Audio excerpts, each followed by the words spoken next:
السلام علیکم ورحمۃ اللہ وبرکاتہ۔ کیا حال ہے سب کا؟ آج انشاءاللہ ہم فقہ القلوب پڑھیں گے۔ فقہ القلوب کتاب کا نام ہے جس کا مطلب ہے دلوں کی فقہ، دلوں کی سمجھ، اور دل سے متعلق چیزیں ہیں، یعنی بنیادی طور پر ایمانیات پر بات ہے۔ تو ہم پڑھ رہے ہیں ایمان بالآخرہ۔ ایک مومن جو ہوتا ہے وہ اللہ پر ایمان رکھتا ہے، فرشتوں پر ایمان رکھتا ہے، رسولوں پر، کتابوں پر اور آخرت کے دن پر۔ تو جب تک کوئی آخرت کے دن پر ایمان نہیں رکھتا اس وقت تک اس کا ایمان مکمل نہیں ہوتا۔ ٹھیک ہے، تو انشاءاللہ ہم شروع کریں گے پیج 878 سے، سیکنڈ لاسٹ لائن۔ ٹھیک ہے، کتاب عربی میں ہے، انشاءاللہ میں ساتھ ساتھ ترجمہ کروں گی اور انشاءاللہ ترجمے سے آپ کو بات سمجھ آتی جائے گی۔ تو جہاں عربی ہو وہ صرف کانوں تک بھی رہے تو کوئی بات نہیں، لیکن ترجمے کے ساتھ آپ بات سمجھ جائیں گے، دل تک چلی جائے گی۔ نحمدہ ونصلی علی رسولہ الکریم، اما بعد فاعوذ باللہ من الشیطان الرجیم، بسم اللہ الرحمن الرحیم، رب اشرح لی صدری ویسر لی امری واحلل عقدۃ من لسانی یفقہوا قولی، ولا قنوط کذلک من العدل اذا توزعت الحظوظ فی رحلۃ الحیاۃ الدنیا علی غیر ما یرید ویراہ الانسان، فالعدل لا بد واقع فی الدار الآخرۃ وحین یحکم اللہ وحدہ بین عبادہ فہناک العدل والفضل والکرم، ولا قنوط، اور کوئی مایوس ہونے کی بات نہیں، کذالک، اسی طرح، من العدل، عدل کے معاملے میں، اذا، جب، توزعت، تقسیم ہو، بانٹی جائیں، ڈسٹریبیوٹ ہو، الحظوظ، قسمتیں، شیئرز، فی رحلۃ الحیات الدنیا، دنیا کی زندگی کے سفر میں، علی غیر ما یرید ویراہ الانسان، اس کے علاوہ جو انسان چاہتا ہے یا انسان سمجھتا ہے، یعنی اگر انسان دیکھتا ہے کہ دنیا میں اس کی مرضی کے خلاف اس کے ساتھ کچھ واقعات پیش آ رہے ہیں، یا دوسروں کی قسمت اچھی ہے، یا دوسروں کو زیادہ حصہ ملا ہے کسی خاص نعمت میں اور مجھے نہیں ملا، تو اس میں مایوس ہونے کی بات نہیں ہے۔ ہر انسان کو اپنی زندگی میں کسی نہ کسی کمی کا احساس ہوتا ہے، وہ کچھ بھی ہو سکتی ہے، وہ مالی اعتبار سے ہو سکتی ہے، وہ ذاتی سکلز کے اعتبار سے ہو سکتی ہے، وہ ریلیشن شپ کے اعتبار سے ہو سکتی ہے، کوئی یتیم پیدا ہو جاتا ہے، کوئی جوانی میں فوت ہو جاتا ہے، تو مختلف لوگوں کو مختلف طرح کی کمیاں ہوتی ہیں، کسی کے پیرنٹس بیمار ہوتے ہیں، کسی کو 2 وقت کا کھانا نہیں ملتا، کسی کے اوپر بیماری ہوتی ہے، تو انسان سوچتا ہے کہ وائی می، میرے ساتھ یہ کیوں ہو گیا ہے، اور دوسروں کے ساتھ تو ایسا نہیں ہوا، میرے سارے کزنز تو بہت خوش ہیں اور میرے گھر میں یہ چیز نہیں ہے، ہماری گاڑی چھوٹی کیوں ہے، دوسروں کی بڑی کیوں ہے، وغیرہ وغیرہ۔ تو اس طرح کی چیزیں جب انسان کے سامنے آتی ہے تو اس کے اندر ایک مایوسی کی سی کیفیت آتی، انسان بعض اوقات ڈپریسڈ ہونے لگتا ہے اور پریشان ہوتا ہے۔ لیکن وہ کہتے ہیں کہ اگر انسان کو اپنی مرضی کے خلاف کوئی چیز دنیا میں پیش آئے تو اس پر بھی اس کو پریشان ہونے کی ضرورت نہیں ہے، اور یہ نہ سوچے کہ میرے ساتھ عدل نہیں ہوا، میرے ساتھ انصاف نہیں ہوا، کیونکہ فالعدل لا بد واقع فی الدار الآخرہ، کیونکہ آخرت کے گھر میں لازمی طور پر عدل و انصاف ہو کر رہے گا، وہاں تو عدل ہوگا ہی ہوگا۔ تو دنیا میں جو محروم رہے ہیں وہاں ان کی محرومیاں ساری پوری کر دی جائیں گی۔ دنیا میں انسان کو جس بھی کسی چیز کا شوق ہے، وہ حلال ہے، جائز ہے، لیکن اس کو نہیں مل رہی، تو ایسا نہیں کہ یہ ہمیشہ کے لیے وہ محروم ہو گیا، یا ملی ہوئی ہے اور وہ اس کے فائدے کی نہیں ہے، تو وہاں پر اس کو کمپنسیٹ کر دیا جائے گا۔ وہی نہ یحکم اللہ وحدہ، اور جب ایک اکیلا اللہ فیصلہ کرے گا بین عبادہ، اپنے بندوں کے درمیان، تو وہ فیصلہ کیسے ہوگا؟ فہناک العدل والفضل والکرم، وہاں عدل بھی ہوگا، فضل بھی ہوگا۔ عدل ہوتا ہے جتنا کوئی ڈیزرو کرے اس کے مطابق اس کو دے دیا جائے، اور فضل ہوتا ہے اس سے زیادہ دینا۔ تو اللہ تعالیٰ صرف انصاف ہی نہیں کریں گے بلکہ حق سے زیادہ بھی دیں گے، والکرم، اور کرم بھی فرمائیں گے، انتہا درجے کی سخاوت ہوگی، انسانوں کو وہ کچھ ملے گا جس کا انہوں نے تصور بھی نہیں کیا. ان اللہ لا یظلم مثقال ذرۃ، بے شک اللہ تعالیٰ کسی پر ذرے کے برابر بھی ظلم نہیں کرتا. وَإِن تَكُ حَسَنَةً، اور اگر وہ ذرہ نیکی کا ہوتا ہے، یضاعفها، تو وہ اس کو دگنا کر دیتا ہے. وَيُؤْتِ مِن لَّدُنْهُ أَجْرًا عَظِيمًا، اور وہ اس کو اپنے پاس سے اجر عظیم عطا کرے گا. اللہ سبحانہ وتعالی قیامت کے دن ذرے برابر بھی ظلم نہیں کرے گا، اور اگر کسی نے نیکی کا ایک ذرہ بھی کیا ہوگا تو اس کو اللہ تعالیٰ کئی گنا بڑھا دے گا، اور اپنے پاس سے، یعنی انسان ڈیزرو نہیں کر رہا، پھر بھی اپنے پاس سے بہت بڑا اجر اس کو عطا کرے گا. ان اللہ لا یظلم مثقال ذرہ وَإِن تَكُ حَسَنَةً يُضَاعِفْهَا وَيُؤْتِ مِن لَّدُنْهُ أَجْرًا عَظِيمًا. وَالْإِيمَانُ بِالْيَوْمِ الْآخِرِ حَاجِزٌ عَنِ الصِّرَاعِ وَالْمُنَافَسَةِ فِي حُطَامِ الدُّنْيَا وَمَلَذَّاتِهَا وَالْخَوْضِ فِي الْحُرُمَاتِ وَالْمُحَرَّمَاتِ بِلَا تَحَرُّجٍ وَلَا حَيَاءٍ. والایمان بالیوم الآخر، آخرت کے دن پر ایمان لانا، حاجز، رکاوٹ بنتا ہے، عن الصراع، جھگڑا کرنے سے، فائٹ کرنے سے، والمنافستی، اور مقابلہ کرنے سے، انہیلدی کمپٹیشن، رائیولریز جو ہوتی ہیں، فی حطام الدنیا، دنیا کے کوڑا کرکٹ کے بارے میں، وملذاتها، اور اس کی لذتوں کو حاصل کرنے کے بارے میں، والخوض فی الحرمات، اور حرام میں مشغول ہونے، والمحرمات، اور حرام کی گئی چیزوں میں مشغول ہونے میں، بلا تحرج، بغیر کسی مشکل کے، ولا حیاء، اور بغیر کسی حیا کے.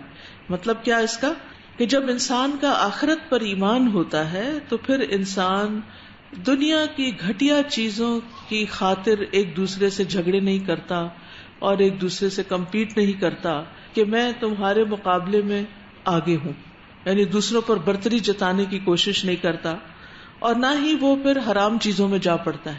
کیونکہ بعض اوقات یہ جو ریٹ ریس ہوتی ہے نا دنیا میں دوسروں کا مقابلہ کرنے کی بغیر سوچے سمجھے، اس میں پھر انسان بعض اوقات یہ بھی پرواہ نہیں کرتا کہ وہ حلال میں ہے یا حرام میں ہے، وہ غلط کام بھی ویسے ہی کرنا شروع کر دیتا ہے، بغیر کسی حیا کے، بغیر کسی رکاوٹ کے، بغیر کسی مشکل کے. تو حرام سے کون سی چیز روکتی ہے؟ انہیلدی کمپٹیشن سے کون سی چیز روکتی ہے؟ آخرت پر ایمان. ٹھیک ہے. اور دنیا کے مال اور دنیا کی چیزیں، اس کو حطام الدنیا کیوں کہا گیا؟ دنیا کا مال تو لوگوں کو بہت اچھا لگتا ہے، تو اس کو کوڑا کرکٹ کیوں کہا گیا؟ اس لیے کہ اللہ کے نزدیک دنیا کی قدر و قیمت، دنیا کی ویلیو کتنی ہے؟ مچھر کے پر کے برابر بھی نہیں، اتنی حقیر ہے یہ دنیا. تو اگر کہیں مچھر مار کے آپ نے اس کا پر دیکھا ہو تو آپ اس کے پیچھے دوڑیں گے؟ 2-3 لوگ کمپیٹ کرنے لگے، یہ پر میں نے لینا ہے، یہ میں نے لینا ہے، میں نے لینا ہے، یہ سارے بھاگیں گے اس سے. چونکہ ہمیں ابھی دنیا کی اصلیت نظر نہیں آ رہی، ہم اوپر کی جو چکا چوند ہے یا اوپر کی جو خوبصورتیاں ہیں اس سے ہم اٹریکٹ ہو جاتے ہیں، اس لیے اس کے پیچھے بھاگتے ہیں. لیکن اگر ہمیں یہ پتا چل جائے کہ اللہ کی نگاہ میں اس کی کوئی ویلیو نہیں ہے، صرف دنیا کی نگاہ میں اس کی بڑی ویلیو ہے، تو پھر انسان ان چیزوں کی طرف بہت بھاگتا نہیں ہے. ضرورت کے لیے تو وہ حاصل کرتا ہے، اور اگر نہ ملے تو اس پر پریشان نہیں ہوتا. تو دنیا کو اپنی نظر سے یا لوگوں کی نظر سے مت دیکھو. کس کی نظر سے دیکھو؟ اللہ کی نظر سے دیکھو. جب اللہ کی نظر سے دیکھو گے تو حقیر نظر آئے گی، جب حقیر نظر آئے گی تو پھر اس کو حاصل کرنے کے لیے حرام طریقے اختیار نہیں کرو گے. واضح؟ فَهُنَاكَ الدَّارُ الْآخِرَةُ فِيهَا عَطَاءٌ وَفِيهَا غِنَاءٌ وَفِيهَا عِوَضٌ عَمَّا يَفُوتُ. تو وہاں جو آخرت کا گھر ہے اس میں عطا بھی ہے. عطا ہوتا بخشش، یعنی اللہ تعالیٰ دیتا ہے. اور کیا ہے؟ وَفِيهَا غِنَا، اور وہاں دولت مندی بھی ہے. وَفِيهَا عِوَض، اور وہاں بدلہ بھی ہے. عَمَّا يَفُوتُ، ان سب چیزوں کا جو انسان سے فوت ہو جائیں، یعنی جو دنیا میں نہیں ملی وہاں پر مل جائیں گی، جو دنیا میں ہاتھ نہیں آیا. مثلاً آپ کسی بھی چیز کے لیے، کسی بھی کام کے لیے بہت محنت کرتے ہیں، لیکن اس کا نتیجہ آپ نہیں دیکھ پاتے.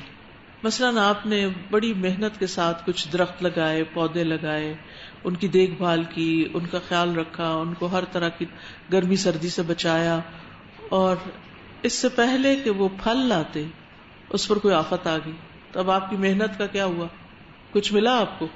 تو جس شخص کے ساتھ ایسا کچھ ہوتا ہے، مثلاً ایک شخص اپنے بچے کو پالتا ہے، پڑھاتا ہے، لکھاتا ہے، وہ بڑا ہوتا ہے، پھر وہ جاب کرنے کے قابل ہوتا ہے، پھر وہ کچھ لانے کے، کچھ ارن کرنے کے قابل ہوتا ہے، اتنے میں وہ فوت ہو جاتا ہے. تو جس نے اتنی محنت کی اپنے بچے پر، اس کو کیا ملا؟ کچھ ملا؟ نہیں ملا نا. تو پھر ایسے میں آپ نے لوگوں کو ڈیوسٹیٹ ہوتے دیکھا ہے کبھی؟ وہ کیوں اتنا زیادہ غم میں چلے جاتے ہیں جب ایسی چیزیں ہاتھ سے چلی جاتی ہیں؟ کیونکہ ان کو اپنی محنت کا پھل نظر نہیں آتا. لیکن اگر وہ ان سب چیزوں کو آخرت کے اعتبار سے دیکھیں اور انہیں یقین ہو کہ اللہ تعالیٰ کسی کا ذرے برابر، مثقال ذرۃ، اتنی سی بھی نیکی، اتنی سی بھی محنت ضائع نہیں کرتا، تو وہ کیسے ہو سکتا ہے کہ میں نے زندگی بھر محنت کر کے درخت لگائے، زندگی بھر محنت کر کے ایک بچے کو پالا اور اس کا پھل نہیں کھایا، تو مجھے اس کے بدلے میں کچھ بھی نہیں ملے گا؟ ایسا نہیں. جو بھی آپ نے ایفرٹ لگائی کسی بھی نیکی یا خیر کے کام میں، وَإِن تَكُ حَسَنَةً يُضَاعِفْهَا وَيُؤْتِ مِن لَّدُنْهُ أَجْرًا عَظِيمًا.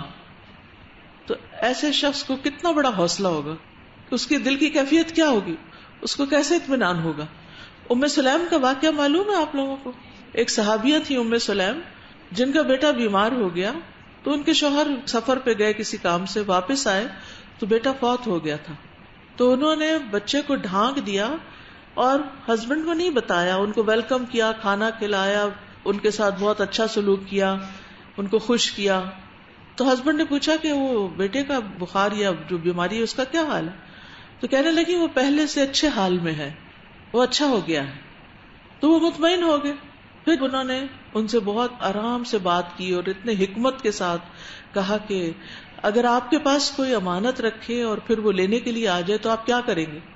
خوشی سے دیں گے یا ناراض ہو کے؟ کہا خوشی سے دوں گا، وہ تو اس کی چیز ہے. کہا آپ کا بیٹا بھی اللہ کی امانت تھا، یہ اللہ نے آپ کو دیا تھا، اللہ نے واپس لے لیا. یہ ایک عورت کا کردار ہے. کس عورت کا؟ جس کے اندر آخرت پر ایمان ہے. ایک عورت 9 مہینے تک ایک بچے کو اپنے پیٹ میں رکھتی ہے، تکلیف دے کے جنم دیتی ہے، اور جتنی محبت ماں کو بچے کے ساتھ ہوتی شاید ہی کسی کے ساتھ ہو، اور جتنی اس کے دل میں رحمت اور شفقت اپنے بچے کے لیے ہوتی ہے شاید ہی کسی اور کے لیے ہو. اور وہ فوت ہو جائے، وہ دنیا سے چلا جائے، اور پھر وہ اتنے بڑے صبر کا مظاہرہ کرے اور اتنی اچھی طرح اس سارے واقعے کو لے. کوئی ایسی مثال ہمیں اپنے دائیں بائیں نہیں ملتی، کیونکہ ہمارا آخرت پر ایمان کمزور ہو گیا. وہ لوگ کسی چیز کے ملنے کو اور کسی چیز کے جانے کو آخرت کی نظر سے دیکھتے تھے کہ اس کا وہاں کیا امپیکٹ ہوگا. وہ دنیا کو ایک ٹیمپرری جگہ سمجھتے ہیں، تو ان کے رویے بالکل مختلف. اور جو دنیا کو ہمیشہ کی جگہ سمجھتے ہیں اور یہی فائدے کی اور یہی نفع اٹھانے کی اور یہی پھل کھانے کی جگہ، اور اگر پھل نہ ملے تو پھر رونے بیٹھ جاتے ہیں اور اللہ تعالیٰ سے بھی ناراض ہو جاتے ہیں اور لوگوں سے بھی ناراض ہو جاتے ہیں، تو پھر ان کی زندگی میں سوائے پریشانیوں کے کچھ بھی نہیں ہوتا. تو اگر آپ ٹینشن فری، پریشانی فری زندگی گزارنا چاہتے ہیں تو اپنے عقیدہ آخرت کو مضبوط کریں اور دنیا کو لوگوں کی نظر سے نہیں دیکھیں، اللہ کی نظر سے دیکھیں کہ اللہ تعالیٰ اس پر آپ کو کیا دینے والا ہے. وہ آپ کی کسی بھی محنت، حتیٰ کہ آپ نے ابھی کچھ کیا بھی نہیں، صرف نیت کی ہے، صرف ارادہ کیا، وہ اس پر بھی اجر لکھ رہا ہے. کس شخص کے اندر دل میں ہے یہ کام کرنے کا، اس کو شوق ہے اس چیز کا، یہ اچھا کام کرنا چاہتا ہے، اس پر بھی نیکی لکھ لی جاتی ہے، اور وہ نیکی کا بدلہ قیامت کے دن ضرور ملے گا. تو پھر تو کوئی پریشانی کی بات ہی نہیں. کچھ کھو جائے، کچھ چلا جائے، کوئی آپ کو کچھ برا بھلا کہہ دے، اللہ تعالیٰ خود ہی پوچھ لے گا اس کو، اللہ تعالیٰ اس کو جواب دے دے گا. جب لوگ ہمارے ساتھ برا کرتے ہیں تو ہم ان کے ساتھ بحث شروع کر دیتے ہیں، اپنے آپ کو ڈیفینڈ کرنے لگتے ہیں، یا جواباً اٹیک کرنے لگتے ہیں، یا انڈائریکٹ اٹیک کرنے لگتے ہیں، کسی نہ کسی طرح ان کے ساتھ الجھنے لگتے ہیں. اور ایک طریقہ یہ ہے کہ انسان اپنا معاملہ اللہ کے ساتھ خالص کر لے، اپنی غلطیوں کی اصلاح کر لے اور لوگوں کو چھوڑ دے، ان کو سمجھائے، بتائے اور چھوڑ دے، اس چیز کے پیچھے نہ پڑے.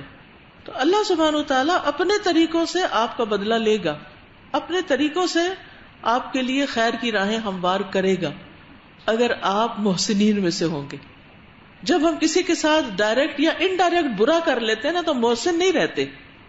محسن نہیں رہتے. یعنی بعض لوگ ڈائریکٹلی کسی کو کچھ نہیں کہتے مگر انڈائریکٹ ٹانٹ پہ ٹانٹ کیے چلے جاتے ہیں, انڈائریکٹلی سنواتے چلے جاتے ہیں, اپنے دل کی بڑاس بظاہر نہیں نکال سکتے, کسی اور طریقے سے نکالتے ہیں. تو وہ کہتے ہیں ہم نے تو کچھ نہیں کہا. نہیں, آپ نے بہت کچھ کہہ دیا. اور کسی کو نہیں بھی پتا چلے کہ آپ کیا کر رہے ہیں, اللہ تعالیٰ کو تو پتا چل جاتا ہے. تو پھر آپ کو مدد کہاں سے آئے گی؟ آپ نے تو معاملہ اپنے ہاتھ میں لے لیا, اللہ پہ تو چھوڑا ہی نہیں. تو جس کو آخرت پر یقین ہو اسے پتا ہوتا ہے کہ اللہ تعالیٰ میری نیتوں کا اجر مجھے دے دے گا, میرے صبر کا اجر مجھے دے دے گا, میرے شکر کا اجر مجھے دے دے گا.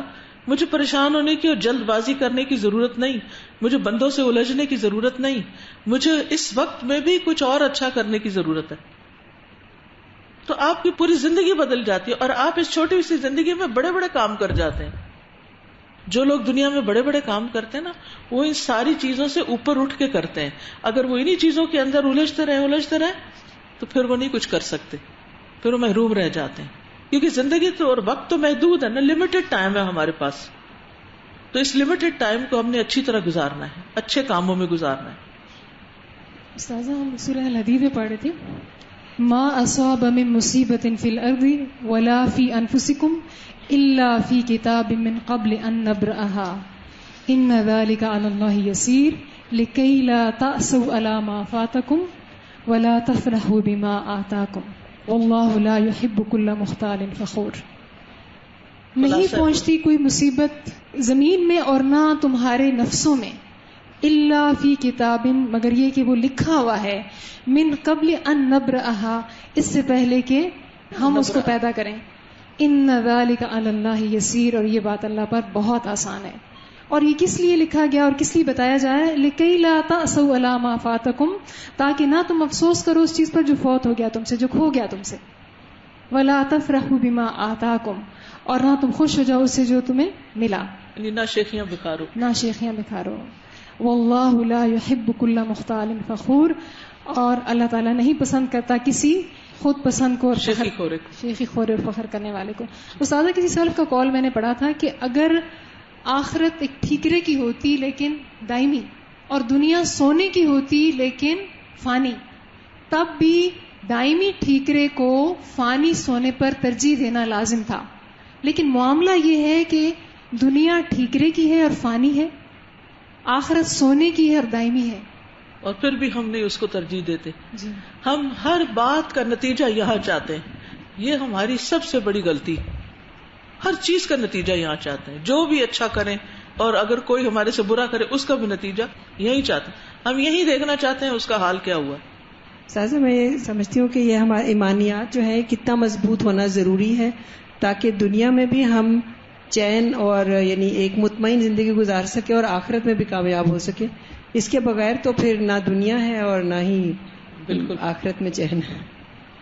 سازا یہ جو پہلے سے لکھا ہے اس پر اگر ہمیں یقین ہو جائے اور سب کچھ اللہ کے ہاتھ میں ہے, تو دوسری طرف ایک جو حدیث آتی ہے کہ غصہ حرام ہے, اور غصہ ہمیں بہت آتا ہے, بہت جگہوں پہ آ جاتا ہے, بچوں پہ تو بہت زیادہ ہی آ جاتا ہے. تو حرام چیز سے تو ہم بہت ڈرتے ہیں لیکن غصے کو ہم اس طرح حرام نہیں سمجھتے. اگر ہمیں یقین ہو جائے کہ اللہ کی طرف سے ہو رہا ہے اور اللہ دیکھ رہا ہے جو بھی معاملہ ہے, اور ہم حکمت سے اگر اس کو سالو کرتے ہیں تو غصہ بھی پھر نہ آئے. یہ جو بات انہوں نے لکھی ہے نا کہ عدل فضل اور کرم اللہ تعالیٰ کا وہاں ہمیں ملے گا, تو میں یہ سوچتی تھی کہ یہ اللہ تعالیٰ کے وہ وعدے کہ یہی ہمیں استقامت دیتے ہیں یہاں دنیا میں. کوئی بھی اچھا عمل جو ہے یا اخلاق ہے یا جو بھی ہے, یا ہم نے برے جھگڑوں میں نہیں پڑنا یا غلط چیزوں میں مقابلہ نہیں کرنا, تو یہ جو وعدے ہیں یہاں انہوں نے ذکر کیے اتنے خوبصورت ہیں کہ یہ پھر مومن کو جماتے ہیں کہ ہمیں یہ الحمدللہ یقین ہے کہ اللہ تعالیٰ قیامت کے دن ہمارے ساتھ عدل بھی کریں گے, اپنا فضل و کرم بھی دیں گے ہمیں, تو پھر بندہ بہت ساری چیزیں کر لیتا ہے. وہ میں نے ایک قصہ سنا تھا کسی کا, کوئی خاتون ایسی باز کر رہی تھی تو انہوں نے کہا کہ ایک شخص کسی کا کچھ پیسہ لے کے بھاگ گیا, تو وہ قبرستان کے دروازے پہ جا کے بیٹھ گیا. کہتا ہے کہ اگر بھاگ گیا یہاں تو آنا ہی ہے نا اس کو, یعنی ہے تو اگر لٹرل نہ بھی لیں اس کو تو اس کا مطلب یہ ہے کہ کوئی بھاگ کے کہاں جائے گا, کوئی ہمارا حق مار کے کہاں جائے گا, کوئی ہمارے ساتھ زیادتی کر کے کہاں جائے گا, جانا تو اس نے اللہ ہی کے پاس ہے نا, تو پھر وہ پورا پورا بدلہ دے دیا جائے گا. فکر کی کیا بات ہے, سر پہ سوار نہ کرے, انتقام کی آگ میں کڑتے اور جلتے نہ رہے, سب بدلہ مل جائے گا, عوض فضل عدل سب ہو جائے گا. ابھی کیا کریں, اپنے آپ کو ان نیگیٹو چیزوں سے بچا کے اپنی مثبت صلاحیتوں کو اچھے کاموں میں خوب لگا دیں. السلام علیکم. ہم ان دنوں تفسیر میں پڑھ رہے تھے سورہ مجادلہ, تو اس میں حضرت خولہ تھی, تو وہ اپنی شکایت کر رہی تھی اللہ تعالیٰ سے, اور ساتھ میں آپ صلی اللہ علیہ وسلم سے مسئلہ ڈسکس کر رہی تھی, لیکن ان کی آواز اتنی اونچی نہیں تھی کہ پاس میں حضرت عائشہ کو آواز آتی. اور جب انہوں نے اپنا مسئلہ اللہ تعالیٰ سے بیان کیا تو ان کو فوراً اس کا حل بھی مل گیا. تو ان کو آخرت پہ یقین تھا, تبھی اتنی کام بھی تھی, اور ان کو جو ہے دنیا میں حل بھی مل گیا. اگر ہم اپنا مسئلہ کسی سے ڈسکس کرتے ہیں دنیا میں, تو وہ صرف لسنرز ہوتے ہیں, سن سکتے ہیں, کوئی دائمی اس کا حل نہیں بتا سکتے. صرف اللہ سے رجوع کرنے سے ہمیں حل ملتا ہے. السلام علیکم. مجھے ایک یہ پوائنٹ بڑا اچھا لگا کہ اگر ہم دیکھیں آخرت پر ایمان ہمارے ایمان کا حصہ ہے. جب ہم ایمان کی بات کرتے ہیں تو ہم کہتے ہیں کہ ہم آخرت پر ایمان لاتے ہیں, فرشتوں پر ایمان لاتے ہیں, لیکن اگر ہمارا آخرت پہ ایمان اس طرح کا نہیں ہے جیسے ہم نے ہر معاملہ اللہ کے سپورٹ کرنا ہے, تو اگر ہم نے نہیں کیا تو اٹ مینس ہمارا وہ پلر تو نہیں ٹھیک. تو جب ہمارا وہ پلر ہی نہیں ٹھیک تو ہم کیسے کہہ سکتے ہیں کہ ہمارا ایمان مضبوط ہے؟ یہ نا زبانی کلامی ایمان ہے ہمارا, ایمان دل میں نہیں اترا ہوا. ہم یہ تو کہہ دیں کہ ہمارا ہر معاملہ اللہ کے سپورٹ ہے, اور یہ کہ میں اللہ پہ پورا یقین رکھتی ہوں, لیکن جب ہم اس سچویشن میں آتے تو ہم نہیں رکھتے واقعی بالکل نہیں رکھتے. اور مجھے حضرت ابراہیم کی اگزامپل بہت اس میں یاد ہے کہ مطلب ایمان تو وہ ہوتا ہے جس کے لیے اللہ نے کہہ دیا کہ اس جیسا ایمان لاؤ, اس جیسی عبادت کرو. اب دیکھیں کہ حد درجے کی فرسٹریشن جو ہوتی ہے نا کسی بھی معاملے میں, وہ ایمان کی کمزوری کی علامت ہوتی ہے. السلام علیکم ورحمۃ اللہ وبرکاتہ. استاذہ ابھی ام سلیم والی حدیث میں سن رہی تھے تو مجھے اپنی فیملی کے یاد آئے الحمدللہ کہ وہ ان کا بیٹا ایک ہی اکلوتا بیٹا تھا نا, تو ہائی پوسٹ پہ تھے, مالی طور پہ بہت مضبوط تھے, لیکن اس بیٹے کی وفات اچانک سے اس کی ڈیتھ ہوئی کہ وہ واش روم میں نہانے گیا اور اس کی وہیں پر ڈیتھ ہو گئی. کہ اس کی ڈیتھ سے وہ ماں باپ دونوں ایسے ٹوٹ گئے نا کہ میں کہتی ہوں کہ واقعی کہ اگر انسان کا عقیدہ اگر آخرت پہ ہو کہ یہ میرے لیے بہترین صدقہ جاریہ بنے گا تو وہ فیلنگ نہیں ہوتی, لیکن ان کی بہت امیدیں ان کے ساتھ تھی, تو وہ ایسے ٹوٹ گئے کہ وہ عید پہ لوگوں کو فیس نہیں کرنا چاہ رہے تھے. وہ آؤٹ آف سٹی چلے گئے کہ وہ عید کے بعد پھر وہ آئے کہ اتنا ان کے اس موت نے نا ان لوگوں کو ہلا دیا کہ صرف کیا ہے کہ واقعی اگر ہمیں یقین ہو آخرت پہ کہ ہمیں اولاد اچھے کام کریں گے تو وہ ضرور اجر ملے گا. ایک اور بات یہ کہ جیسے اس معاملے میں نا کہ ایک انسان کے پاس بہت مال ہے اور ایک ہی اولاد ہے اور وہ بھی چلی گئی, تو کیا چیز انسان کو مایوسی سے بچائے؟ کیونکہ انسان سوچتا ہے کہ میرے بعد میرے مال کو کون سنبھالے گا, میرا بچہ سنبھالے گا, اور بچہ ہی نہیں رہا, اب میرا مال تو دوسرے لے لیں گے. یہاں سے جلن کڑن شروع ہو جاتی, ہائے میرا مال میرے مرنے کے بعد ان کو چلا جائے جن سے میری رائیولری ہے. اور رشتہ داروں کے ساتھ تو یہی چلتا ہے نا کہ وہ ہم سے آگے نہ بڑھیں, اور بعض اوقات ان کے بھی حق مار کے ہم امیر بنے ہوئے ہوتے ہیں, یا ان کو کبھی محروم کر کے اور ان کی ضروریات پوری نہ کر کے. تو پھر ایسی صورت میں کیا ہوگا؟ ایک پازیٹو تھنکر کیا کرے گا؟ وہ کہے گا اللہ کا مال اللہ نے لے لیا اور اللہ نے یہ مال مجھے دیا, میں اپنے ہاتھ سے اللہ کو دے کے جاتا ہوں, میں اس مال کو اب اپنی زندگی میں ایسے خیر کے کاموں میں لگاؤں گا کہ جو میرے لیے صدقہ جاریہ بنیں گے. تو اس میں بھی خیر ہے. میں مال بچے کو دے جاتا, وہ پتہ نہیں کیا کرتا اس سے, اب میں مال خیر کے کاموں میں دے کر جاؤں گا. کل جن کے لیے میں نے دعا کی تھی بخشش کی, نجمہ بہن کی, تو ان کے بارے میں بتا رہی تھی ان کی بیٹی, جو لوگ گئے تھے تعزیت کے لیے, کہ صبح کے وقت انہوں نے جیسے ہوتا کہ آج کیا پکے گا, آج کیا کرنا ہے, اور اپنی ایک رشتے دار سے بھی بات کی, اور پھر ان کی بیٹی کہنے لگی کہ میرا دل چاہ رہا ہے کہ آج میں غریبوں کو کھانا کھلاؤں.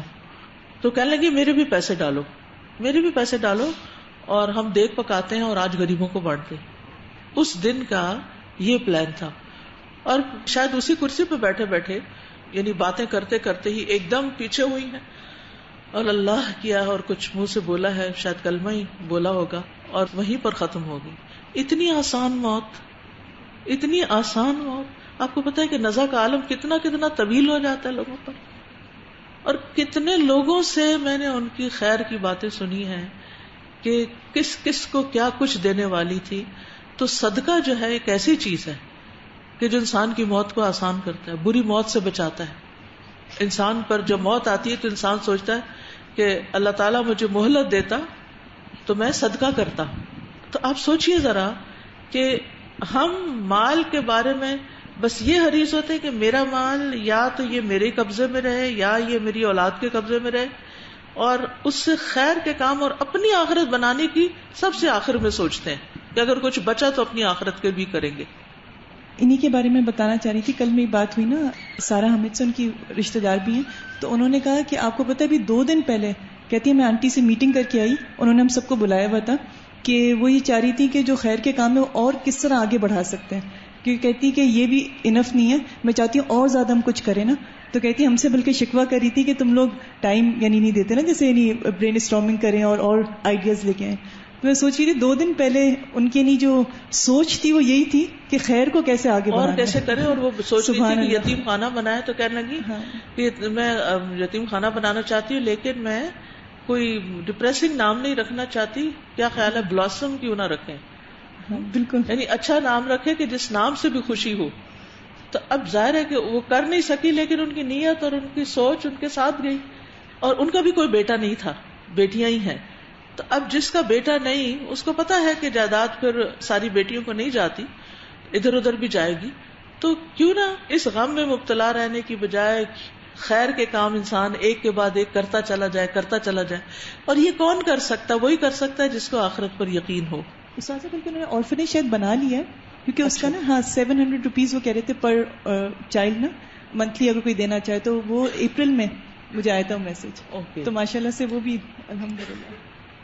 استاذہ جی, لیسن کے آغاز میں جو زندگی کی کسی کمی پر ڈپریشن میں جانے کی بات ہو رہی تھی, اسی پہ ہے کہ ہمارا یہ رویہ ہوتا ہے کہ زندگی میں کوئی کمی ہو یا مشکل آئے تو ہم ڈپریس ہو کر ان ایکشن کی طرف چلے جاتے ہیں, ہاتھ پہ ہاتھ دھر کے بیٹھ جاتے ہیں. تو اس وقت سمجھنے کی یہ بات ہے کہ آخرت وہ جگہ ہے جو خواہشات کی تکمیل کی جگہ ہے اور دنیا نہیں ہے.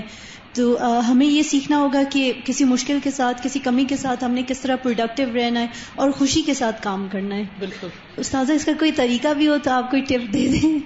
ایک جملہ یاد رکھا کریں جو میں اکثر استعمال کرتی ہوں, کچھ بھی ہوتا ہے نا تو کہتی اس میں بھی خیر ہوگی, اس میں بھی خیر ہوگی, اور اللہ سبحانہ و تعالیٰ مجھے اس کی خیر دکھا دیتا ہے. یعنی فوری طور پر سمجھ نہ بھی آئے نا تو میں کہتی اس میں بھی خیر ہوگی, اور کچھ ہی دیر کے بعد وہ سمجھ آنے لگتی کہ کیا کیا خیر تھی, یا وہ جب طوفان گزر جاتا ہے تو بعد میں سمجھ آتی کتنی بڑی خیر تھی اس میں. اس وقت انسان بہت بے چین اور ڈسٹرب ہو جاتا ہے. جی آپ کچھ کہہ رہے ہیں؟ استاذہ, وہ ایک صحابی کے بارے میں آتا ہے نا کہ سائل ان کے پاس کوئی آتا تھا تو وہ کہتے تھے کہ مرحبا, کہ سواری آ گئی ہے جو میرا مال جنت تک لے جائے گی. اور وہ بہت موٹیویٹ کرتی ہے یہ چیز واقعی میں کہ ہم نے تو کبھی کسی سائل کو دیکھ کے ایسے نہیں کہا, ہم تو الٹا منہ بنا لیتے ہیں کہ آپ پھر آگے.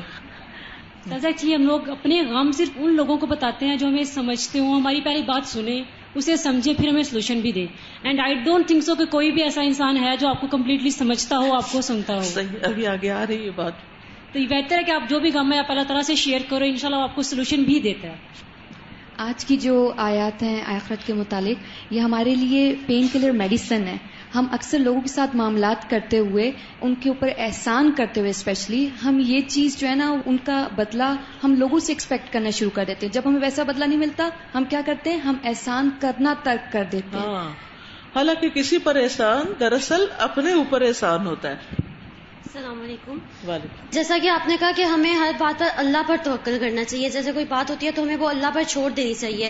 لیکن آج کل جیسے ہماری اگر کسی سے لڑائی ہو جاتی ہے اور ہم لڑائی کر رہے ہوتے ہیں, ہمیں اس وقت کہنا چاہیے کہ میں نے اللہ پر چھوڑ دیا ہے, اب اس معاملے میں اللہ طے کرے گا. لیکن ہم پہلے اس سے لڑائی بھی کر لیتے ہیں, اس کو برا بھلا بھی بول دیتے ہیں, اور جب ہمیں یہ نظر آتا ہے کہ اب ہماری غلطی آ رہی ہے, نظر آ رہی ہے, تو پھر ہم یہ کہتے ہیں کہ اب اللہ تم سے بدلا لے گا. تو اس وقت بھی یہ کہنا غلط بات ہوتی ہے. بالکل. میں نے یہ کہنا تھا کہ جیسا آپ نے پہلے بتایا تھا کہ جب ہم دنیا کو اللہ کی نظر سے دیکھیں گے تب ہمیں وہ حقیر نظر آئے گی. جب دنیا ہمارے لیے حقیر ہو جائے گی تب ہم آخرت کو زیادہ پریفر کریں گے اور زیادہ ٹائم ہم آخرت کو سنوارنے کے لیے سارے کاموں کو آخرت اورینٹڈ ہو کر کریں گے. جی, اور جب آخرت کو ہم بہتر بنائیں گے تب اللہ کے ہم قریب ہو جائیں گے, تو اللہ خود ہی ہماری دنیا کی زندگی, دنیا کی ضروریات بھی پوری ہوں گی. اس کا مطلب نہیں کوشش چھوڑ کے بیٹھ جائے, کوشش ہم کرتے رہیں, لیکن یہ ہے کہ کچھ نہ ملے تو اس پر مایوس نہ ہو. استاذہ یہ جو شروع میں پہلا جملہ ہے نا کہ جب ہم کسی کی کوئی نعمت دیکھتے ہیں اور تقسیم پہ ہم راضی نہیں ہوتے کہ ہمارے ساتھ ایسا کیا ہوا، خاص طور پہ جب کسی کی کوئی نعمت دیکھتے ہیں تو اس کے بھی بہت سارے آداب ہیں نا. جیسے کل بھی ہم نے جیسے کسی کے اوپر اچھا کپڑا دیکھیں تو اس کو دعا دیں، اور پھر یہ بھی آتا ہے کہ اللہ سے اس کا فضل طلب کریں گے، اللہ تعالیٰ اگر تو اس کو نواز سکتا ہے تو ہمیں بھی اپنے فضل سے ہی عطا کر دے. تو پھر یہ جو نیگیٹو کیفیات ہوتی ہیں فرسٹریشن کی، ڈپریشن کی، اور یہ کہ نظر لگا دیتے ہیں کئی دفعہ ہم دوسرے کی نعمت کو، تو یہ سب پھر دور ہو جائیں. بالکل.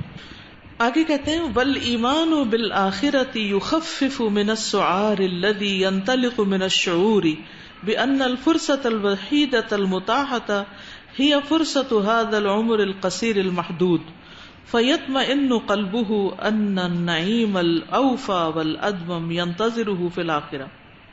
والایمان بالآخرہ، اور آخرت پر ایمان، یخفف ہلکا کر دیتا ہے، من السعار اس جلن کو، الذی ینطلق من الشعور جو شعور یا احساس سے نکلتی ہے، بأن الفرصة الوحیدہ کہ واحد موقع، المتاحہ جو ہمیں گرانٹ کیا گیا ہے، ہی فرصت هذا العمر القصیر المحدود یہ اس محدود چھوٹی سی زندگی کا موقع ہے یا چانس ہے، یعنی کہ مختصر سی زندگی میں ہمیں جو چانس ملا ہے. فیطمئن قلبہ تو اس کا دل مطمئن ہو جاتا ہے، ان النعیم الاوفی کہ پوری پوری نعمتیں، والادوم اور ہمیشہ کی نعمتیں، ینتظرہ فی الآخرہ آخرت میں اس کا انتظار کر رہی ہیں، آخرت میں نعمتیں اس کا انتظار کر رہی ہیں. یعنی انسان جب زندگی کے چھوٹے پن کو دیکھتا ہے تو پھر اس کے لیے بہت سی چیزیں آسان ہو جاتی ہیں، ہلکی ہو جاتی ہیں. والایمان بالیوم الآخر اعظم ارکان الایمان بعد الایمان باللہ، ایمان باللہ کے بعد آخرت پر ایمان لانا ایمان کے بہت بڑے ارکان میں سے ایک رکن ہے، بہت بڑا رکن ہے. اسی لیے ایمان باللہ اور بالآخرت ساتھ ساتھ آتا ہے. باقی چیزوں کے بارے میں بھی ایمان کا ذکر آتا ہے، لیکن یہ دو بیسک پلر ہیں. ذالک ان الایمان بالیوم الآخر یہ اس لیے کہ آخرت پر ایمان یقوم علی اساس ان اللہ خلق الانسان اس بنیاد پر قائم ہوتا ہے کہ اللہ نے انسان کو پیدا کیا، لیستخلفہ فی الارض تاکہ وہ اسے زمین میں جانشین بنائے، بعہد منہ اس کی طرف سے ایک وعدے کے ساتھ، یتناول کل صغیرۃ و کبیرۃ جس میں سب شامل ہیں چھوٹی بڑی چیزیں، من نشاط الانسان فی الارض زمین پر انسان کی ساری کوششیں یا بھاگ دوڑ میں سے، وَأَنَّ اللَّهَ خَلَقَهُ وَاسْتَخْلَفَهُ اور یہ کہ اللہ تعالیٰ نے اس کو پیدا کیا اور اس کو زمین پر خلیفہ بنایا یا جانشین بنایا. کیوں بنایا؟ لِيَبْتَلِيهِ تاکہ وہ اس کو آزمائے، فی حیاتہ الدنیا دنیا کی زندگی میں، ثم ینال جزاءہ بعد نہایت الابتلاء پھر وہ پائے اپنی جزا کو اس آزمائش کے ختم ہونے کے بعد. وَهَذَا الْإِيمَانُ هُوَ الَّذِي يَكُفُّ قَلْبَ الْمُسْلِمِ وَسُلُوكُهُ وَعَمَلُهُ فِي هَذِهِ الْعَاجِلَةِ اور یہ جو ایمان ہے یہ روکتا ہے مسلم کے دل کو، یعنی روک کے رکھتا ہے، اور اس کے رویے کو، سلوک، وَعَمَلُهُ اور اس کے عمل کو، فی هَذِهِ الْعَاجِلَةِ اس دنیا کی زندگی میں، فَهُوَ يَمْضِي فِي طَرِيقِ الطَّاعَةِ تو وہ اطاعت کے رستے پر چلتا ہے. یعنی جب ایمان بالآخرت ہوتا ہے تو اس سے انسان کا دل بھی تھم جاتا ہے، اس کا رویہ بھی اچھا ہو جاتا ہے، اس کا عمل بھی اس دنیا میں اچھا ہو جاتا ہے. مراد یہ ہے، اور وہ اطاعت کے رستے پر چلتا ہے. والقیام بالحق حق کے قائم کرنے کے لیے، وفعل الخیر اور نیکی کے کام کرنے کے لیے، سواء کانت ثمرۃ ذلک فی الارض راحۃ لہ ام تعبا کوئی فرق نہیں پڑتا اس سے کہ اس کا نتیجہ اس دنیا میں راحت کی شکل میں ہو یا تھکاوٹ کی شکل میں، نصر لہ ام ہزیمہ وہ کامیاب ہوا یا ناکام، حیات لہ ام موتن اسے زندگی ملی یا موت آ گئی، لأن جزاءہ کیونکہ اس کی جزا ہونا کا فی الدار الآخرۃ وہ وہاں آخرت کے گھر میں ہے، بعد نجاحہ فی الابتلاء اس کی آزمائش سے کامیاب ہونے کے بعد، جنتن جنت کی شکل میں، ارضھا السماوات والارض جس کی وسعت آسمان و زمین کے برابر ہے. خلاصہ اس ساری بات کا یہ ہے، یا مفہوم اس ساری بات کا یہ ہے کہ جب آخرت پر انسان کو ایمان آ جاتا ہے تو پھر انسان بے لوث ہو کے کام کرتا ہے. وہ اس دنیا میں نتیجے سے اوپر اٹھ جاتا ہے، وہ کام کرتا چلا جاتا ہے، نیکی کا کام، خیر کا کام، بلائی کا کام کرتا چلا جاتا ہے. کیوں کرتا چلا جاتا ہے؟ کس لیے؟ کیونکہ اس کو پتا ہے اس کا نتیجہ تو لازمی نکلنا ہے. اچھا، دنیا میں ہم کس کام میں انٹرسٹ نہیں لیتے جس سے کوئی فائدہ نہ ہو؟ ایسا ہی ہے نا، جس کام کا کوئی فائدہ نہ ہو وہ کام ہم نہیں کرتے. مثلا کسی انسان سے ہمیں کوئی فائدہ نہیں پہنچ رہا تو ہم اس کے ساتھ احسان نہیں کرتے. ٹھیک ہے، ہم محنت کرتے ہیں اور ہمیں اس کا بدلہ نہیں ملتا تو پھر ہم آئندہ چھوڑ دیتے ہیں، ہم کوئی فائدہ نہیں محنت کر رہے، اب میں نے نہیں کرنی، میں نے ایک اور ٹرائی نہیں کرنی. لیکن کون انسان نتیجے سے بالا ہو کے کام کرتا ہے جس کو یہ یقین ہو کہ اس کا نتیجہ تو لازمی نکلنا ہے، آج نہیں تو کل نکلے گا. مثلا جو شخص وقت ضائع کرتا ہے اس کا کوئی نتیجہ نکلنے والا ہے؟ جو شخص اپنی جوانی کو ضائع کر دیتا ہے لہو و لعب میں، گھومنے پھرنے میں، ادھر ادھر کے فضول کام کرنے میں، کیا جب وہ بوڑھا ہوگا اس کا کوئی نتیجہ نکلے گا دنیا میں؟ اور اگر نہیں بھی نکلا، مثلا اس کے بچوں نے اس کو سنبھال لیا، کسی اور نے اس کو سہارا دے دیا، تو آخرت میں کیا جوانی کے بارے میں سوال نہیں ہوگا؟ کیا خیال ہے کہ جوانی کہاں گزاری؟ نتیجہ نکلنے والا نا. کوئی بھی ایکشن چھوٹا ہو بڑا ہو، جو بھی آپ کر رہے ہیں، اپنے کسی بھی منٹ کو جیسے بھی آپ گزار رہے ہیں اس کا نتیجہ نکلنے والا ہے. ہر چیز نتیجہ خیز ہے، ہر چیز ریزلٹ اورینٹڈ ہے، ہر چیز کا ایک آؤٹ کم ہے. آپ کسی کے ساتھ اچھا کریں اس کا بھی نتیجہ نکلے گا، برا کریں گے اس کا بھی نکلے گا. ہو سکتا ہے وہ بیچارہ مسکین سامنے والا شخص جو ہے وہ آپ کو کچھ بھی نہ کہے. کئی دفعہ ایسے ہوتا ہے نا کہ لوگ سرمنٹس کو اتنی بری طرح ڈانٹ دیتے ہیں، اپنے سب آرڈینیٹس کے ساتھ اتنا توہین آمیز سلوک کرتے ہیں. لوگ بعض اوقات اپنے ماں باپ کے ساتھ بدتمیزی کرتے ہیں تو ماں باپ صبر کر جاتے ہیں، کچھ نہیں کہتے یا رو کے اپنا کام چلا لیتے ہیں. کیا انسان یہ سمجھتا ہے کہ اس کی اس حرکت کا نتیجہ نہیں نکلنے والا، اس کے سامنے یہ سب کچھ نہیں آنے والا؟ اگر وہ ایسا سوچتا ہے تو وہ بھول میں ہے، وہ دھوکے میں ہے، اور یہ دھوکہ منافقت کی علامت ہوتی. وَمِنَ النَّاسِ مَن يَقُولُ آمَنَّا بِاللَّهِ وَبِالْيَوْمِ الْآخِرِ وَمَا هُمْ بِمُؤْمِنِينَ يُخَادِعُونَ اللَّهَ وَالَّذِينَ آمَنُوا وَمَا يَخْدَعُونَ إِلَّا أَنفُسَهُمْ. اپنے آپ کو دھوکہ دے رہے ہیں. جو شخص کسی کے خلاف کوئی چال چلتا ہے، مکر و فریب کرتا ہے، چیٹ کرتا ہے، اور وہ یہ سمجھتا ہے کہ اس کا کوئی نتیجہ نہیں نکلنے والا، تو یہ یاد رکھیے ہر چیز کا نتیجہ نکلنے والا ہے. یہ جملہ یاد رکھیں، ہر وقت کا، ہر کام کا، ہر ایکشن کا. میری ایک نگاہ کسی چیز پہ پڑی، کیسے پڑی، کس سوچ سے پڑی، اس کا بھی نتیجہ نکلنے والا ہے. میرے منہ سے کچھ نکلا، اس کا بھی کوئی نہ کوئی اچھا یا برا پھل نکلے گا. یہاں اس دنیا میں کچھ بھی ضائع نہیں ہو رہا. کل صغیر و کبیر مستطر. ہر چھوٹی اور بڑی چیز لکھی جا رہی ہے، ہر چیز ریکارڈ ہو رہی، ہر چیز کا ریکارڈ مینٹین ہو رہا ہے. آپ کی کریڈٹ ہسٹری بن رہی ہے جس کے مطابق آپ سے ٹریٹ کیا جائے گا، آپ سے ڈیل کیا جائے گا، آپ کو کچھ دیا جائے گا یا آپ کو محروم کر دیا جائے گا. کتنے لوگ ہمیں مس انڈرسٹینڈ کرتے ہیں یا نہیں؟ ہم کچھ کہہ رہے ہوتے ہیں وہ کچھ اور سمجھ رہے ہوتے ہیں، ہم کچھ کر رہے ہوتے ہیں وہ ہمیں بلیم کر رہے ہوتے ہیں، نہیں تم نے یہ ایسے نہیں کیا، ویسے کیا. اس وقت کیا چیز انسان کو صبر دیتی؟ یہ صبر کرنے کے طریقے سکھا رہی ہوں میں. کیا چیز صبر دیتی ہے انسان؟ کیا چیز آپ کو دوسرے کے منہ پہ بدتمیزی کرنے سے روکتی ہے؟ کیا چیز آپ کو اپنے بال نوچنے سے روکتی؟ کیا چیز آپ کو اپنے چہرہ پیٹنے سے روکتی؟ کیا چیز آپ کو خودکشی کرنے سے روکتی؟ سوئسائڈ کرنے سے کیا چیز روکتی؟ کہ اگر آج دنیا میں اگر میرا ہر لمحہ بھی پین میں گزر رہا ہے تو اس کا بھی اجر لکھا جا رہا ہے اور اس کا نتیجہ نکلنے والا ہے، تو مومن کے لیے ہر چیز پر آسان ہو جاتی. تو آخرت پر ایمان بیسیکلی زندگی کو آسان کر دیتا ہے. ان الایمان بالیوم الآخر، بے شک ایمان بالآخرت، یعطی الانسان طاقتا وقوتا، انسان کو طاقت اور قوت عطا کرتا ہے، وہ بہادر بن جاتا ہے.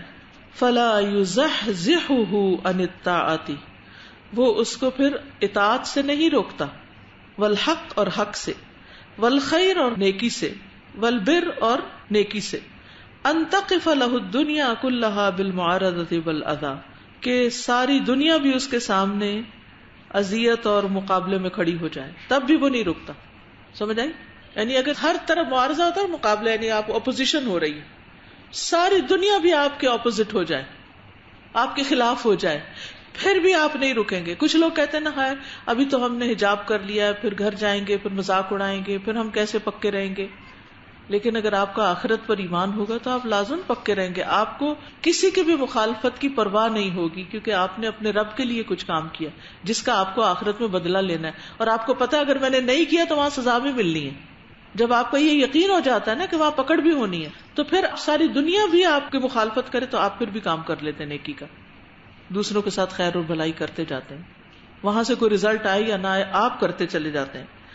والشر والقتل, شر اور قتل, فهو انما يتعامل مع ربه العزیز الرحیم, کیونکہ وہ تو اپنے رب عزیز و رحیم کے ساتھ معاملہ کر رہا ہے. وَيُنَفِّذُ عَهْدَهُ وَشَرْطَهُ, اور وہ اس کے عہد اور شرط کو نافذ کر رہا ہے. وَيَنْتَظِرُ الْجَزَاءَ الْمَضْمُونَ هُنَاكَ, اور وہ اس جزا کا انتظار کر رہا ہے جو وہاں پر چھپی ہوئی ہے یا اس میں مشتمل ہے, شامل ہے, رکھی ہوئی ہے. وما اقصر هذه الحیات الدنیا, کتنی چھوٹی ہے یہ دنیا کی زندگی. التي تزہم حس الناس, جو لوگوں کے احساسات کو جمع کرتی.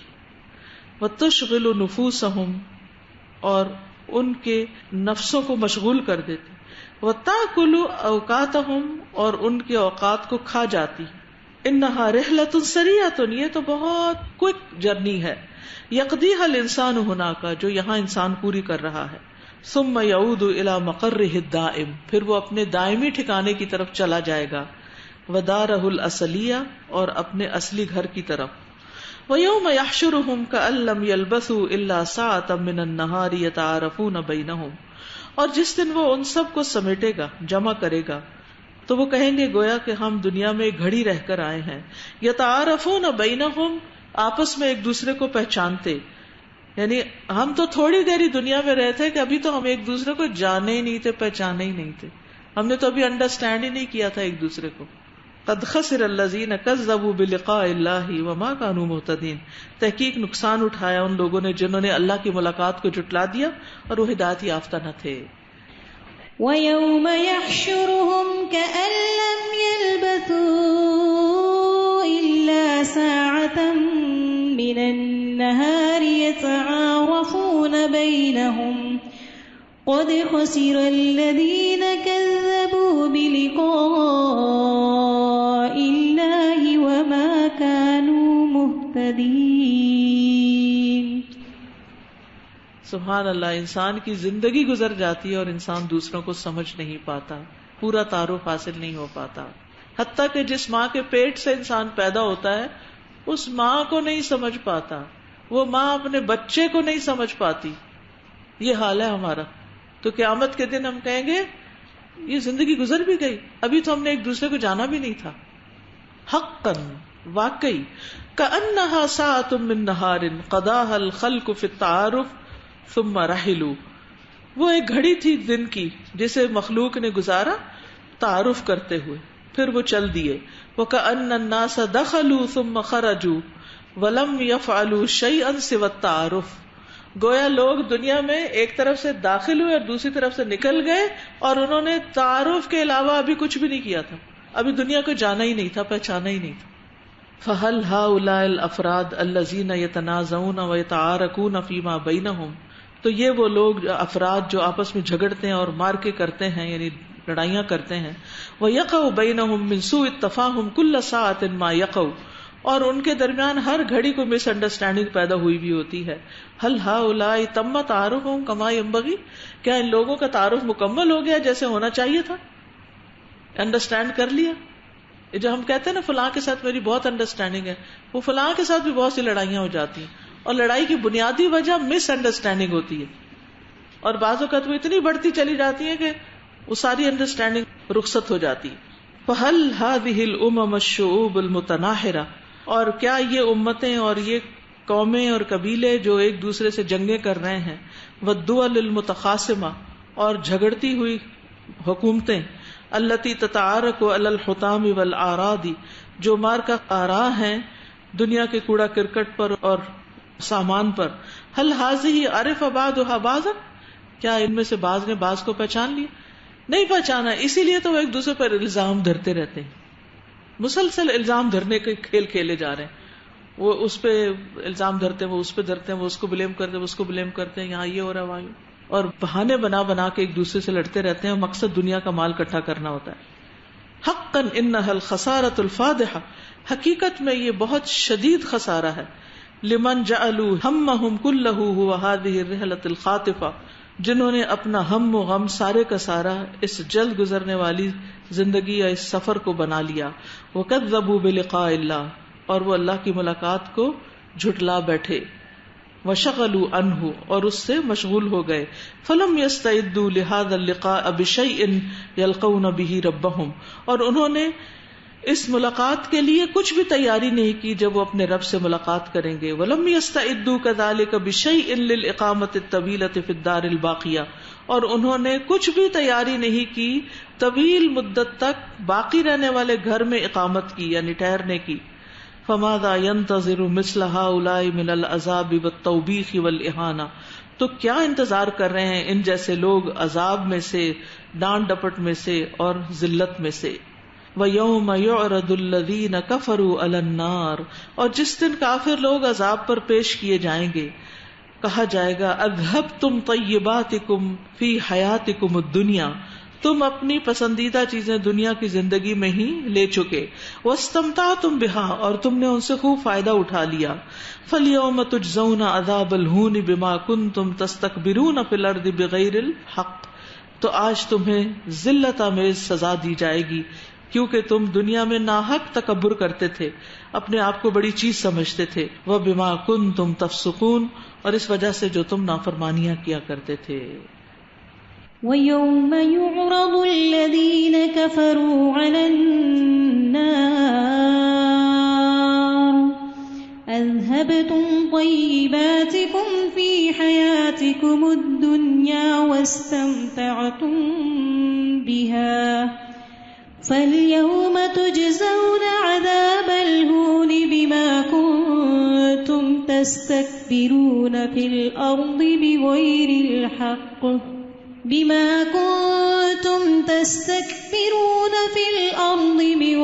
الْحَقِّ وَبِمَا كُنْتُمْ تَفْسُقُونَ. دنیا میں انسان جو بھی کام کرتا ہے، ایک حدیث میں نے پڑھی تھی، اس کا مفہوم کچھ اس طرح تھا کہ جو بھی کام اچھا یا برا انسان کرتا ہے، چاہے لوگوں سے چھپ کے کرتا ہے، اللہ تعالیٰ اس کو ظاہر کر دیتا ہے لوگوں میں.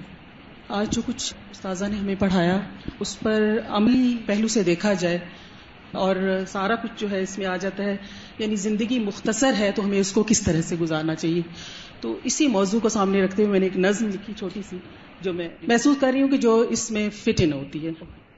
کوئی لمحہ تو اپنا ہو، کوئی لمحہ تو اپنا ہو، دن تو ہنگامے کی نظر ہوا، خواہشوں کی تتلیوں کو، آرزوؤں کے ہیولوں کو پکڑتے پکڑتے صبح سے شام اور شام سے رات ہوئی. اپنے رب کو یاد کیا بھی تو چند سجدے جن میں کچھ خوف ہے ٹوٹنے کا، کچھ غم ہے چھوٹنے کا، اندیشہ ہے، فکر ہے اپنوں کے روٹھنے کا، کچھ تانے، کچھ فکرے، کچھ الجھنے، کچھ خدشے، سب نپٹاتے نپٹاتے صبح زندگی کی اب شام ہونے کو ہے. ہر پل کا توڑ جوڑ، ہر لمحے کی دوڑ، ایک آس ہے پوری تو دوجی ادھوری، ایک آس ہے پوری تو دوجی ادھوری، امیدیں تو کس کی کب ہوئی پوری. آؤ کچھ پل بتائیں اپنے آقا کے سنگ، جب سوچ خیال ہر خواہش امنگ سب تج کر دیں، فقط اسی کو مانیں اور اپنا جانیں، ہر دکھ سکھ اس کے آگے رکھیں، شکر کا احساس بندگی کا پاس، اور لمحوں کی پونجی دے کر دل کی دولت لے لیں، آنسوؤں کے موتی سب بکھیر دیں، انا کے بت سارے یوں ڈھیر کر دیں، ایسا نہ ہو کہ دیر کر دیں، آؤ کہ اب دور اندھیر کر دیں، نئی ایک صبح سویر کر دیں، نئی ایک صبح سویر کر دیں. وہ جو دعا ہے نا اللہم اقسم لنا من خشیتک، اس کے الفاظ آتے نا ومن الیقین ما تحون به علینا مصائب الدنیا، اور ولا تجعل الدنیا اکبر ہمنا ولا مبلغ علمنا. سر جی مجھے تو یہی سمجھ آئی ہے کہ سارے جھگڑوں کا ریزن ہی ہمارا ایمان بالآخرت کی کمزوری ہے. اگر ہم اللہ پہ واقعی ایمان رکھتے ہیں اور ہمارا ایمان صحیح ہے تو ہم ان سارے جھگڑوں سے بچ سکتے ہیں جو ہر وقت ہمیں گھیرے میں. اسی لیے استاذہ جو پہلی آیات 5 ہیں سورہ بقرہ کی، تو اس میں آتا ہے نا وبالآخر ہم یوقنون، وہاں یقین کی بات کی گئی، ایمان کی نہیں کی گئی. تو ہمیں آخرت پر یقین ہونا چاہیے، پھر ہی ہمارے عمل بدل سکتے ہیں، ورنہ نہیں. استاذہ میں سوچ رہی تھی کہ ایمان بالآخرہ کی اہمیت شاید اس وجہ سے بہت ہے کہ اس کے فوائد بہت ہیں اس دنیا میں بھی. اگر آپ دیکھیں تو مشکل وقت پر صبر، پھر جو کم ملا ہے اس پر شکر، پھر نتائج کو سوچ کر اللہ کا ڈر، یہ تمام چیزیں جو ہم یہاں پر چاہ رہے تھے کہ ہمارے اندر آ جائیں، تو اس کا بہت بڑا تعلق ہے اس ٹیمپرری لائف سے ڈیٹیچ ہونے کے لیے کہ آپ کا ایمان بالآخرہ جو ہے وہ مضبوط. سادہ سورہ ہود کی جو آیت ہے نا وَإِنَّ كُلًّا لَمَّا لَيُوَفِّيَنَّهُمْ رَبُّكَ أَعْمَالَهُمْ إِنَّهُ بِمَا يَعْمَلُونَ خَبِيرٌ، تو اس میں واقعی یہ اس بات کا یقین آ جائے کہ ڈیفینیٹلی ہر چیز کا بدلہ اللہ دے گا. میں اپنی بات کا آغاز اس شعر سے کرنا چاہوں گی. میری زندگی کا مقصد تیرے دین کی سرفرازی، میں اسی لیے مسلمان، میں اسی لیے نمازی. استاذہ اصل میں ہم اپنا ایم آف لائف بھول گئے ہیں. ہم بھول گئے ہیں کہ ہماری تخلیق کا مقصد کیا تھا، انسان کو کیوں پیدا کیا تھا کہ وہ اللہ تعالیٰ کی عبادت کرے. ہم لوگوں نے اپنا way of life he change کر دیا ہے. حالانکہ ہمیں یہ بات پتا ہونا چاہیے کہ دنیا دارالعمل ہے. ہم یہاں جو کریں گے ہمیں قیامت کے دن وہی بھگتنا پڑے گا. جیسے کہ آتا ہے کہ وَمَن يَعْمَلْ مِثْقَالَ ذَرَّةٍ خَيْرًا يَرَهُ، اگر ہم ذرہ برابر نیکی کریں گے اس کا بھی پوچھا جائے گا، اور اگر برائی کریں گے تو وہ بھی پوچھا جائے گا. جیسے کہ سادہ آپ نے کہا کہ ہم سے یہ بھی پوچھا جائے گا کہ جوانی کہاں گزاری، اور ہمارے یہ سوسائٹی میں یہ کوشچن بہت نارمل ہے کہ جوانی پھر نہیں آنی، ایک دفعہ جوانی آ گئی تو پھر نہیں آنی، اس کو جو مرضی عیاشی سے گزارو. حالانکہ اس کے بارے میں بھی کوشچن ہوگا، تو ہمیں اس بارے میں بہت فکر مند ہونا چاہیے. جی، اور خوش قسمت ہیں آپ لوگ جو جوانی میں اللہ کی کتاب سے جڑ گئے ہیں اور زندگی کا مقصد پا گئے ہیں. اب اس پہ استقامت کی دعا کریں. سبحانک اللہم و بحمدک اشہد ان لا الہ الا انت استغفرک و اتوب الیک. السلام علیکم و رحمۃ اللہ وبرکاتہ.